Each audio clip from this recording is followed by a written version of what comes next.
Wala na'y kinabuhi nga naglutaw sa suba sa Sulibaw, sakop sa barangay Cabantaw, Rosario, Agusan del Sur. Ang kanhi kagawad o kasamtangang purok chairman nga si Arturo Muñazque, 72 anyos ug lumulupyo sa mismong lugar. Base sa report, adlong Martes, Enero 11, 2022, nakig-inom matud pa si Muñazque sa iyang anak ug igagaw duol sa ilang balay.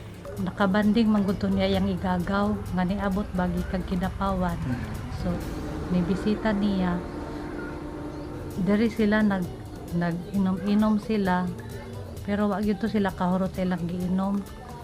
Akong papa kay kuan man na siya pag kabalo siya dili na niya kayahon, siya na jay mo stop. Akong gipanidan akong papa kaya man naanad manggod pug ko niya sir bisag kana bang makainom kabalo gyud makauli. Nagduo si Marilo nga nakapauli na ang iyang amahan. Apan natingalan na lang sila nga wala kini nakaabot sa iyang kaugalingong balay. Dali kining report sa mga kabanay ngadto sa barangay. So na-notice gyud sa pamilya ni former kagawad nga nawala siya mga 8 PM. So kana nga oras ni report dayon sila diri sa barangay. Unya nga to ang barangay office. Pinanguluhan sa to amo ang punong barangay Rakstan Galinada, ni-respondi dayon sila o nag-conduct dayon sila og search sa maong pagkawala ni former kagawad Baluloy. Gireport pa ngadto sa Rosario Municipal Police Station ang panghitabo. Adlang Huwebes, Enero 13, bandang mga alas 9 sa buntag, nakadawat og tawag ang mga pulis gikan sa usa ka concerned citizen nga matud pa adunay patayng lawas ang ilang nakaplagan nga naglutaw daplin sa Sulibaw River. Giatuan na mo sa maong suba.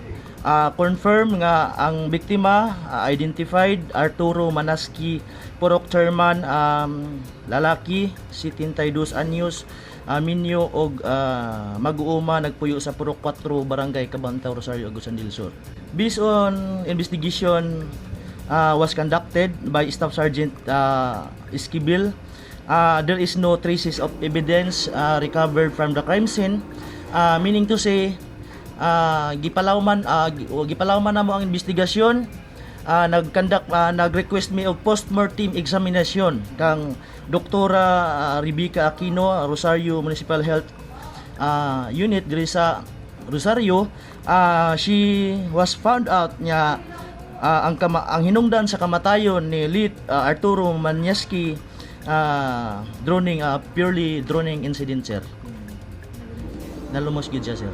Nagserbisyo nga tarong og walay kabangi sa Baludoy sa barangay Cabantaw. Ilado nga buutan og daling maduulan. Sa pagkakaron, hinay-hinay nga gidawat sa pamilya ang panghitabo. Sakit man, apan ila kining dawaton.